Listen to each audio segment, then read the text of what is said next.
राजस्थान में सामाजिक न्याय की लड़ाई लड़ना हो तो डॉक्टर किरोड़ीलाल मीणा से ज़रूर सीखना चाहिए।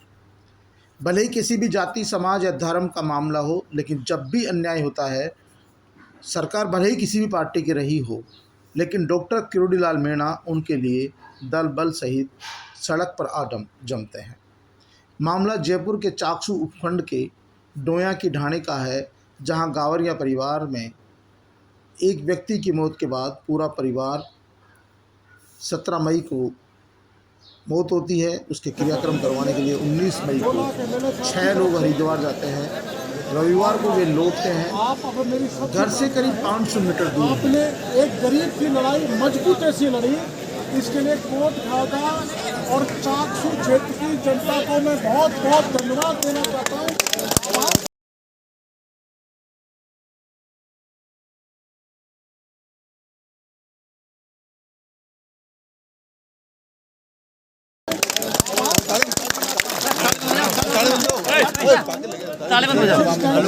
आपने गरीब मजदूर भैया वो तो ये न्याय नहीं मिलता।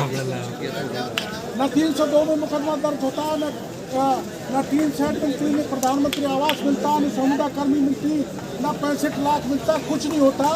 ये जनता जनार्दन की ताकत के कारण सरकार के बड़े अधिकारियों ने आके आपकी बात को मानना पड़ा। इसलिए कोई राजनीतिक मुद्दा नहीं होना चाहिए, ये किसी पार्टी का मामला नहीं है। सभी पार्टी के लोगों ने, सभी जात समाज, सभी धर्म के लोगों ने मिलकर जो गरीब बंजारा परिवार की लड़ाई लड़ी है, ऐसी लड़ाई आप लड़ते रहो और गरीबों को न्याय दिलाते रहो। भगवान आपका भी भला करेगा। अब मेरी आप सबसे प्रार्थना है, इनको 28 घंटे हो गए, आप इनका दाह संस्कार करें। ठीक है।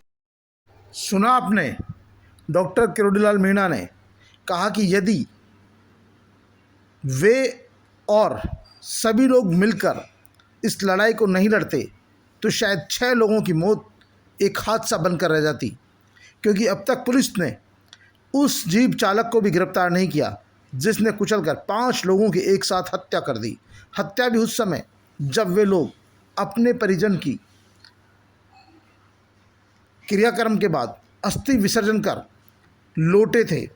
घर से महज 500 मीटर की दूरी पर एक पेड़ के नीचे इंतज़ार कर रहे थे कि उनके परिजन आएंगे और उन्हें ले जाएंगे, लेकिन उससे पहले ही पड़ोस में रहने वाले एक युवक ने तेज़ रफ्तार में थार जीप उन पर चढ़ा दी।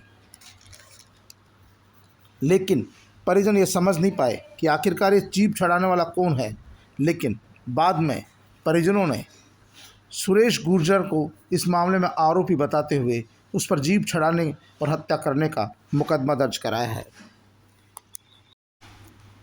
परिजनों ने बताया कि रविवार को वे लौटे और पेड़ की छाया में इंतजार कर रहे थे। इसी बीच चीमापुरा की ओर से बेकाबू थार ने उन्हें कुचल दिया। हादसे में बड़े भाई सीताराम, उनकी पत्नी अनिता, मदनलाल की पत्नी सुनीता, बेटे गोलू की मौत हो गई। वहीं मदनलाल की 13 साल की बेटी आरती और बेटा विक्की घायल हो गए। हादसे के बाद कार चालक फरार हो गया। जैसे ही यह मामला भाजपा के वरिष्ठ नेता और राज्यसभा सांसद डॉक्टर किरोड़ीलाल मीणा को पता लगी तो उन्होंने पूरे मामले की जांच की। अपने स्तर पर उन्होंने इसकी पूरी जानकारी जुटाई। जब पता लगा कि पुलिस वाले और स्थानीय प्रशासन इस मामले को महज एक सड़क हादसा बनाने में तुला है और अब तक पुलिस ने उस ड्राइवर को और उस थार जीप तक को जब्त नहीं किया है, जिसके द्वारा 5 लोगों की दिन दहाड़े हत्या कर दी गई। हत्या भी उस समय कर दी गई जब वे अपने भाई का क्रियाक्रम कर लौट रहे थे। ऐसे में भला डॉक्टर किरोड़ीलाल मीणा कैसे शांत रहते। सरकार की आंखों पर जू नहीं रहेंगी। परिजनों ने धरना प्रदर्शन भी किया, आसपास के लोगों ने भी समर्थन किया, लेकिन फिर भी पुलिस और प्रशासन इस पूरे मामले को टालने में जुटा था। आखिरकार डॉक्टर किरोड़ीलाल मीणा मृतक की बेटी और अन्य बच्चों के साथ सीधे डीजीपी के आवास पर पहुंचे और उन्होंने मृतक की बेटी के साथ डीजीपी के घर के बाहर ही डेरा डाल दिया। डॉक्टर किरोड़ीलाल मीणा को अचानक ई रिक्शा में मृतक की परिजन की बेटी के साथ बैठा हुआ देखकर पुलिस वालों के हाथ पांव फूल गए। आनन फानन में पुलिस का जाब्ता भी बुलाया गया। पुलिस के आला अधिकारी भी आए। आला अधिकारियों ने डॉक्टर किरोड़ीलाल मीणा से कई बार मिन्नतें की कि वह जगह छोड़ दे। आखिरकार इस मामले का पटाक्षेप हो जाएगा। जिसने भी यह दुर्घटना की है उसे जल्द ही पकड़ लिया जाएगा। लेकिन डॉक्टर किरोड़ीलाल मीणा इस बात पर अड़ गए कि आखिरकार 2 दिन तक पुलिस ने इस मामले को टालमटोली में क्यों निकाल दिए। आखिरकार 5 लोगों की हत्या करने वाला थार जीप का ड्राइवर कहाँ भाग गया, थार जीप कहाँ चली गई, इसका पता क्यों नहीं चला। मृतक के परिजनों को अब तक किसी तरह के मुआवजे की घोषणा क्यों नहीं की गई, जबकि इस तरह की मामलों में सरकार हाथ खोलकर खूब पैसा देती है।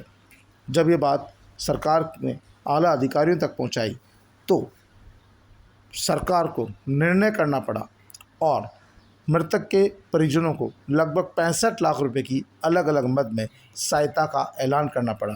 डॉक्टर किरोड़ीलाल मीणा मृतक के परिजनों के गांव पहुंचे और उन्होंने एक बड़ी सभा को संबोधित करते हुए कहा कि ये आप लोगों की लड़ाई है, आप लोगों की ताकत के बल पर जीती है और एक गरीब परिवार के लिए सभी लोगों ने सामाजिक राजनीतिक भेदभाव बुलाकर इस लड़ाई को लड़ी है, जिसका अब नतीजा है कि जिस व्यक्ति ने एक पूरे परिवार को ख़त्म करने की साजिश की, उस व्यक्ति के खिलाफ हत्या का मामला दर्ज हुआ है और सरकार ने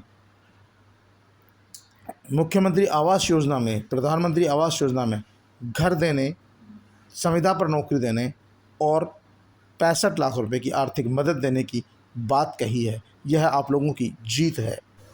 मृतक की बेटी आरती ने बताया कि हम लोग परिवार सहित हरिद्वार से आकर सड़क के किनारे एक पेड़ की छाया में बैठे थे। इसी बीच थार जीप 2-3 चक्कर लगाती है और बाद में तेज़ गति से फुल स्पीड से आकर मेरे पूरे परिवार को रौंद देती है। मैं माँ की गोद में बैठी थी, उछल कर दूर जा गिरी। मैं तो बच गई लेकिन परिवार नहीं बच सका। परिवार के 5 लोग एक साथ मौत के मुंह में समा गए। लेकिन अब तक पुलिस ने जीप चालक को गिरफ्तार नहीं किया है। अब परिजन मृतक के भाई कालूराम गावरिया की पड़ोसी सुरेश गुजर, पुत्र लादूराम सहित अन्य पर हत्या का मुकदमा दर्ज कराया है। आरोपी अभी फरार है, लेकिन पुलिस का कहना है कि जल्दी ही आरोपी को गिरफ्तार कर लिया जाएगा। लेकिन यदि डॉक्टर किरोड़ीलाल मीणा नहीं होते तो शायद ये मुकदमा दर्ज नहीं होता। सरकार की आंखों पर जूने ही नहीं थे। मृतक के परिजनों को किसी तरह की आर्थिक मदद भी नहीं मिलती और यहाँ तक कि 3 दिन बाद अब तक भी थार का ड्राइवर और थार जीप दोनों गायब है। ऐसी स्थिति में आप सोच सकते हैं क्या पुलिस इस गरीब परिवार को न्याय देती? क्या दिन दहाड़े हत्या करने वाले आरोपी के खिलाफ इस तरह का मुकदमा दर्ज होता? नहीं। लेकिन यह सिर्फ डॉक्टर किरोड़ीलाल मीणा के प्रयास का ही नतीजा है कि पुलिस को हत्या का मुकदमा भी दर्ज करना पड़ा और सरकार को आर्थिक सहायता का ऐलान भी करना पड़ा। और दूसरी ओर सचिन पायलट भी मृतक के परिजनों को सांत्वना देना पहुंचे। उनके साथ स्थानीय विधायक वेद प्रकाश सोलंकी भी पहुंचे। लेकिन 2 दिन के बाद उनके खिलाफ स्थानीय लोगों में भारी नाराज़गी देखनी पड़ी। स्थानीय लोगों ने सोलंकी के खिलाफ जमकर नारेबाजी की, पथराव भी किया और सोलंकी को लौटना पड़ा। बाद में डॉक्टर किरोड़ीलाल मीणा के साथ जाकर उन्होंने प्रत्येक मृतक के परिजनों को विधायक के कोटे से 2-2 लाख रुपए देने का ऐलान किया। जो भी इस मामले में लिप्त है उनकी गिरफ्तारी का भरोसा दिलाया। उसके बाद लोगों का गुस्सा शांत हुआ। लेकिन स्थानीय लोगों में स्थानीय विधायक वेद प्रकाश सोलंकी के खिलाफ भी भारी आक्रोश देखा गया। लेकिन स्थानीय लोगों ने कहा कि यदि बाबा नहीं होते तो उन्हें न्याय नहीं मिलता। यदि बाबा आज नहीं आते तो शायद आरती के परिजनों की हत्या का मामला एक दुर्घटना में बदल कर रह जाता, एक दुर्घटना ही हो जाती और इसे पुलिस मिलीभगत करके इसे दुर्घटना का रूप दे देती और 2-4 दिन बाद आरोपी की जमानत भी हो जाती। लेकिन अब उसके खिलाफ हत्या का मुकदमा चलेगा, आरती को न्याय मिलेगा।